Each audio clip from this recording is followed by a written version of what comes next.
kafaratullah, maka dia mesti dikafarkan. Kafarah di sini bukan bagi makan orang macam syahalawat. Kafarah di sini ialah dijatuhkan dengan hukuman agama, sama ada had, kisah dan ta'zir. Sebab perkara yang disebut oleh Nabi SAW tadi perkara janayah. Syirik, janayah. Mencuri, janayah. Berzina, janayah. Membunuh anak-anak, janayah. Mengadakan cerita yang tak ada, semua ini dipanggil janayah. Nabi kata siapa yang buat, maka mesti dijatuhkan dengan hukuman yang ditetapkan juga. Nabi memulakan hadis ini dengan bai'uni, berjanji setialah kamu kepada aku. Kata para ulama bahawa Nabi akan mengetahui bahawa apa yang disebut oleh Nabi SAW tak akan berlaku pada akhir datang. Benda yang Nabi sebut tadi perlu dijatuhkan had, kisah dan ta'zir. Hari ini tak ada. Orang kafir takut hukum ni nak dilaksanakan. Orang kafir ni murtad kan? Ni kau ni murtad. Dia Sulaiman tak murtad. Kenapa tak murtad? Kerana dia tak Islam. Orang tanya kita, wuduk dah batal? Kita kata macam mana nak batal? Wuduk pun tak ambil lagi. Dan buat apa orang kafir takut dengan hukum ni? Kerana dia sukar untuk memurtadkan mana-mana orang Islam. Bila hukum ni nak berjalan, jadi orang kafir nak murtadkan orang Islam susahlah.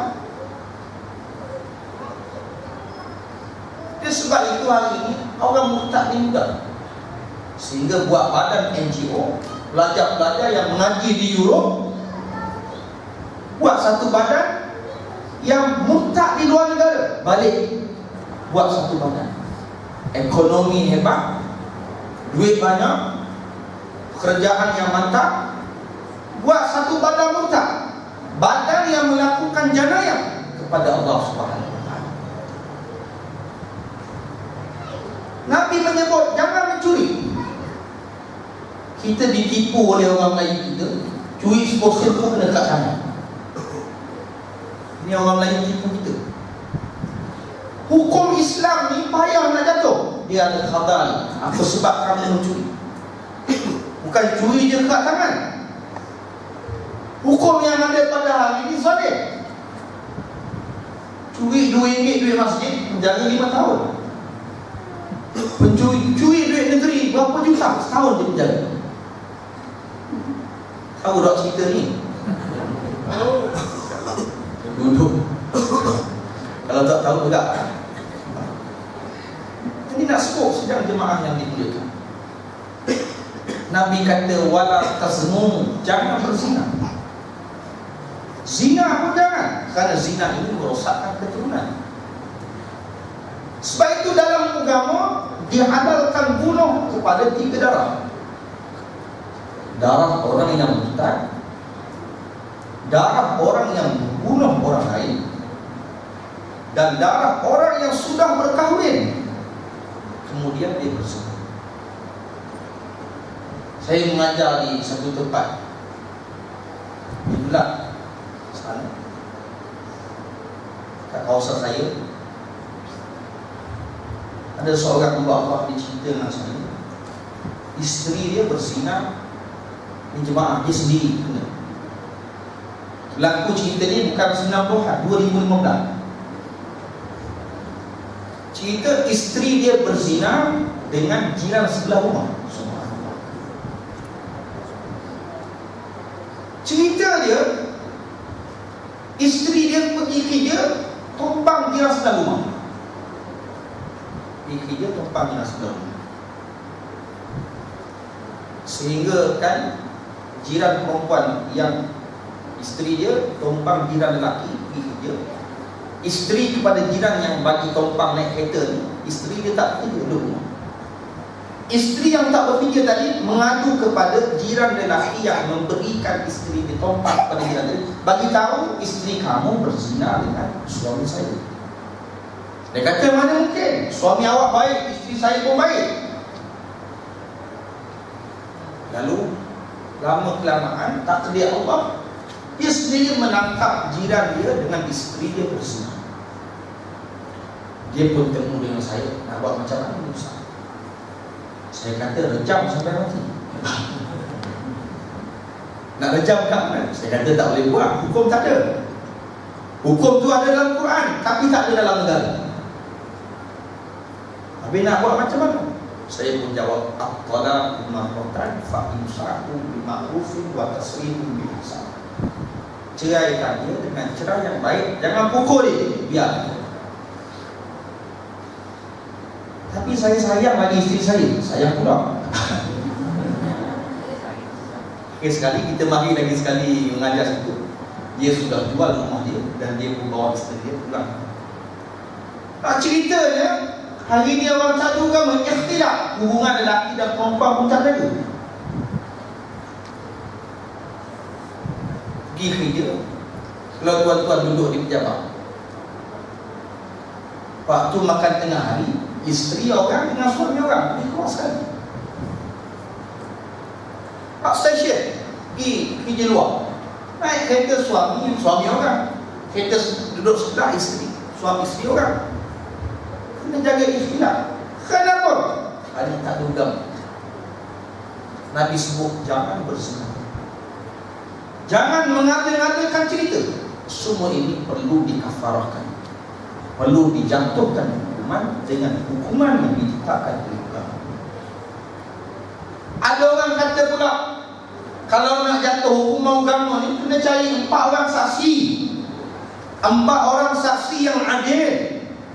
Adil di sini, kalau dia ni punya isteri berkemban pakai baju, sidai baju pun tak boleh jadi saksi. Sidai baju berkemban tak boleh jadi saksi. Ataupun dia punya anak main bola pakai seluar pendek, tak boleh jadi saksi. Dia kata macam mana ayah dia nak jadi saksi hukum agama?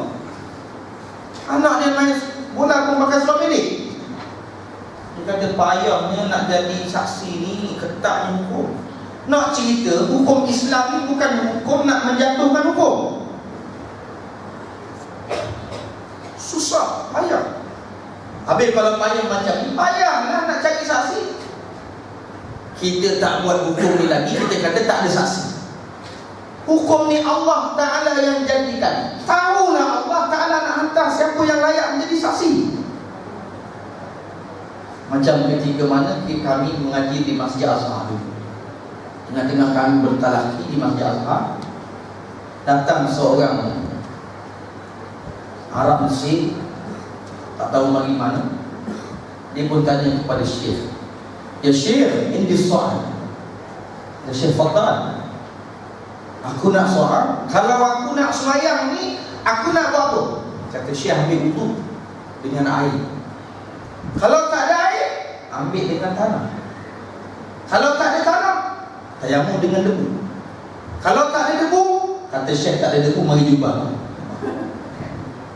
Mesti ada, kata Syekh. Sebab hukum ni Allah Ta'ala yang buat. Yang ada, yang tak ada apa dia? Orang tak nak sembahyang.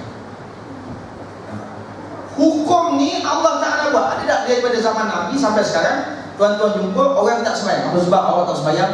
Kerana debu tak ada, air tak ada. Ada tak? Tak ada. Semua ada.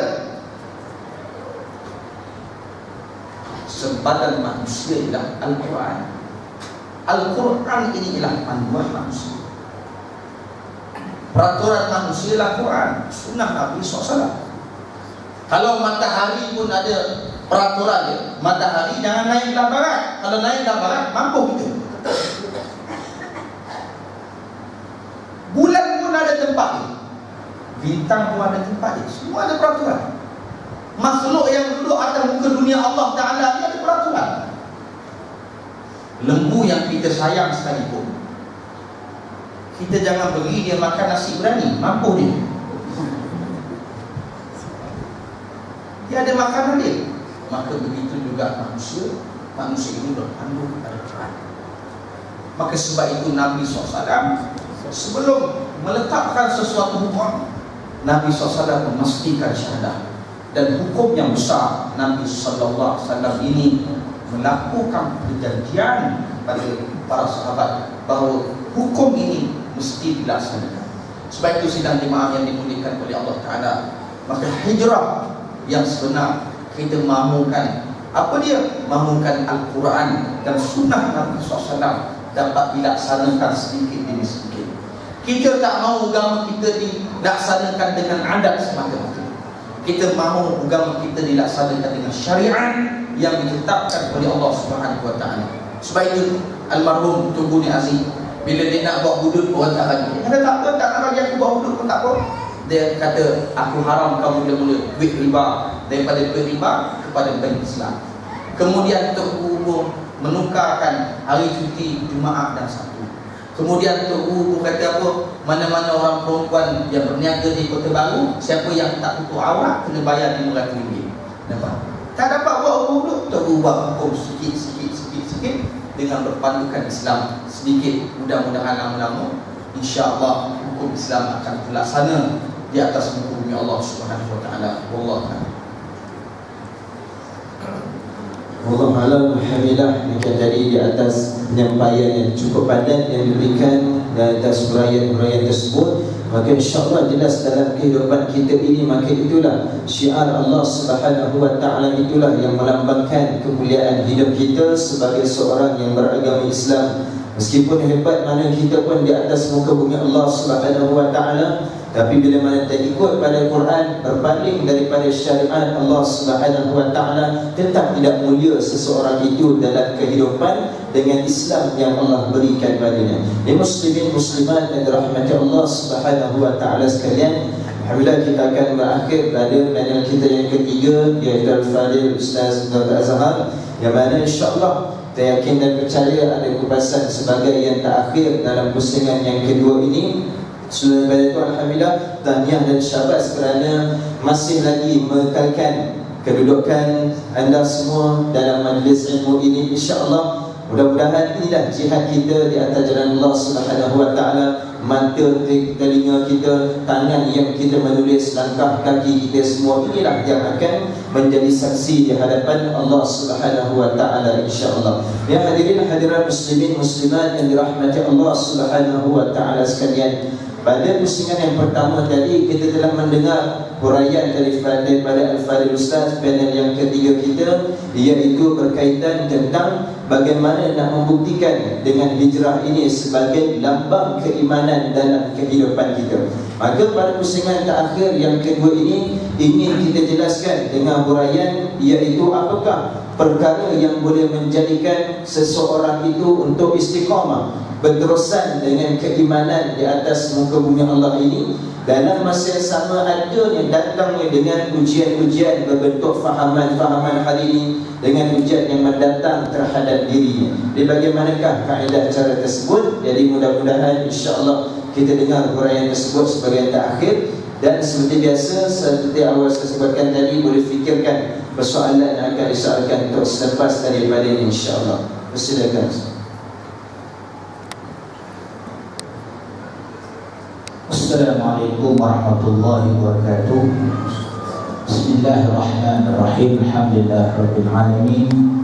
Wa bihi nasta'in ala umur dunya waddin. Wa sallallahu ala sayyidina Muhammad an-nabiyil akramil akramin wa imamil mursalin wa ala alihi wasahbihi ajma'in. Terima kasih kepada saudara-saudara kita yang mengajukan soalan dan pusingan yang terakhir. Bila kita sebut tentang iman, iman ni perkara yang boleh kurang dan boleh bertambah. Nabi ada menyebut al-iman yazidu wa yanqus. Iman ni boleh bertambah dan boleh kurang. Bagaimana nak mengekalkan iman? Apa cara nak mengekalkan iman pada diri? Sedangkan hakikat iman tu dia berkurang, dia boleh bertambah. Bila kita tengok bagaimana dia bertambah, bagaimana dia berkurang, al-imanu yazidu bi ta'ah. Iman itu dia bertambah dengan taat. Wa yanqusu bil ma'siyah, dia akan kurang dengan kemaksiatan. Kalau kita nak tengok iman kita ini kekal dan bertambah, maka kita lihat dengan diri kita, sejauh mana kita taat. Kalau Allah perintahkan sesuatu itu, maka kita tidak akan menentang perintah itu. Bahkan bukan sekadar kita tidak menentang, malahan kita melaksanakan. Sebab itu bila kita lihat hakikat iman itu, Allah sebut dalam Al-Quran, maka lil mu'minin wa la mu'minatin idza qada Allah wa rasuluhu amra ayyakuna lahum khiyaratu min amrihim. Allah kata tak patut orang lelaki beriman, perempuan beriman, bila Allah dan Rasul perintahkan satu perintah, dia buat pilihan dalam perintah itu. Katakan bila satu perintah itu wajib, dia kata tak wajib. Bila Allah kata perkara itu haram, dia kata halal. Bila Allah kata halal, dia kata haram. Dengan sikap begitu saja pun tak beriman. Bayangkan kalau pula tidak melaksanakannya. Sebab itu macam kita tengok ramai orang, dia kadang-kadang tidak menentang tetapi tidak melaksanakan. Kalau dalam konteks hukum Islam, Dr. Yusuf Al-Qardawi ada sebut dalam Fiqhul Jihad, dan saya rasa banyak ulama-ulama lain pun orang yang sama. Macam seorang pemerintah dalam sesebuah negara, dia tak laksanakan hukum Islam, tetapi dia tidak mengatakan undang-undang ni, undang-undang Islam ni kotor atau ketinggalan zaman. Pada masa itu dia fasik. Dia fasik ni maknanya dia buat maksiat, dia buat dosa, iman dia kurang. Kalau dia tak melaksanakan, kemudian dia menghina hukum itu, hukum ni dah ketinggalan zaman, jadi kafir. Jadi bagaimana dia nak jadi dia sebagai orang yang betul-betul beriman? Dia patuh taat, kemudian dia laksanakan. Semasa peristiwa peperangan Badar, tak ramai orang yang pergi perang, melainkan bilangan yang paling kurang 313, paling ramai 316. Itu ikut pada figure atau bilangan yang disebut dalam sejarah. Berarti orang yang nak buat ni memang tak ramai. Orang yang nak buat tu orang taat lah. Tapi orang yang tak menentang, tak buat, itu ramai. Yang menentangnya langsung tak buat, itu satu lagi ramai. Maka bagaimana nak mengekalkan iman itu? Jawapan tadi sudah diberi, taat. Taat je, iman kekal. Dan yang keduanya, dia kena ada sikap at-tamassuk, berpegang teguh. Yahudi dia ajar kita, kalau kita pegang teguh dengan Islam ni, dia panggil fanatik, dia panggil ekstremis, dia panggil teroris. Ini disebut oleh Dr. Abdul Fattah, Dr. Salah Abdul Fattah Al-Khalidi dalam kitab Israiliyat Moden. Dia ajar begitu supaya orang Islam rasa lemah. Sebab kekuatan orang Islam adalah at-tamassuk. At-tamassuk berpegang dengan Quran dan Sunnah. Itu Nabi sebut dah, taraktu fikum amrayni lan tadillu abada ma in tamassaktum bihima kitaballahi wa sunnati. Kamu pegang dua benda ni, takkan kamu sesat sampai bila-bila, Quran dengan Sunnah. Dalam surah Asy-Syura ayat yang ke-15, Allah kata apa? Falidzalik fad'u wastaqim. Demi oleh sebab kerana agama itu dah benar, lurus, maka hendaklah kamu istiqamah, kemudian kamu serukan kepada agama yang lurus. Kamu umir sebagaimana kamu diperintahkan ya Rasulullah. Bila kita dah pegang teguh, bukan saja pegang teguh je, bahkan kita sampaikan kepada orang lain yang pegangan ini adalah betul. Beberapa orang Islam hari ini yang boleh berdepan dan berhujah mempertahankan Islam, macam ulama-ulama dulu. Imam Abu Hanifah bila berdebat saja dengan kaum Sumani yang tak percaya dengan Tuhan daripada India, dia kata Tuhan ni wujud ke tak wujud? Kata Imam Abu Hanifah wujud. Hujah sekian-sekian. Dia tak wujud, alam dari sendiri. Saya ceritakan. Dia kata sambung debat besok. Imam Abu Hanifah sengaja datang lewat. Sengaja datang lewat. Apa kata kaum Sumani? Kenapa lewat wahai Tuan Syekh? Dia kata dia, aku tunggu kapal-kapal tak datang, perahu tak datang perahu. Tiba-tiba datanglah peti. Dia tembak apa ni, dia panah pokok, pokok tu pun terus boleh. Maka kemudian terbanglah sang kapak. Sang kapak pula dia kapak kayu tu sampai di sebuah perahu. Maka aku datang naik perahu tersebut. Sampailah ke sini, tapi lewat. Kata kaum Sumani, macam mana boleh semua jadi sendiri? Petik, terus sambar pokok, pokok tumbang, kapak terbang. Ada pula sekali dengan gergaji, dia ada hammer sekali, dia paku boleh bentuk perahu sendiri. Tapi dalam kau tak percaya Tuhan dan kau percaya Allah menjadi sendiri, maka takkan kau tak percaya aku datang diriku menaiki perahu yang terjadi dengan sendirinya. Hebat mereka. Ulama-ulama istiqamah dia percaya, yakin, dia betul, tapi dia tak berhujah walaupun makan hari makan masa. Sampai kena kepala orang, hati saya kata betul lah, di mana ada benda ini sendiri. Tak ada, semua dia pencipta. Dekat Al-Azhar itu sama juga, ada orang putih datang cari hakikat Tuhan. Sampai jumpa ulama Al-Azhar, berhujah. Macam tu juga lah ulama Al-Azhar gunakan. Dia kata meja ni, cuba kalau kau beli kayu, ada apa ulama Al-Azhar mau putih tu, beli hammer, beli gaji, beli paku. Kau tunggu dia tengok. Jadi tak meja. Orang dia kata mustahil juga kan. Itulah ayat. Ada lagi yang mudah ni. Dia cabar ulama, Tuhan tak ada. Tuhan bukan pencipta. Aku pun boleh mencipta makhluk. Apa bukti dia kata ulama itu? Dia kata mari kita pergi sebatang pokok, dia tebuk pokok tu, dia ambil daging, dia bukan korban lah. Kalau daging apa dah ambil. Dia letaklah pokok tu, dia kata tunggu, dia letakkan lubang tu, dia kata dengan ulama itu tunggu masa sebulan, sama-sama dia tengok. Aku sudah mencipta makhluk. Lepas sebulan tengoklah sama-sama dengan ulama. Pokok punya keluar cacing. Ada cacing yang aku yang buat.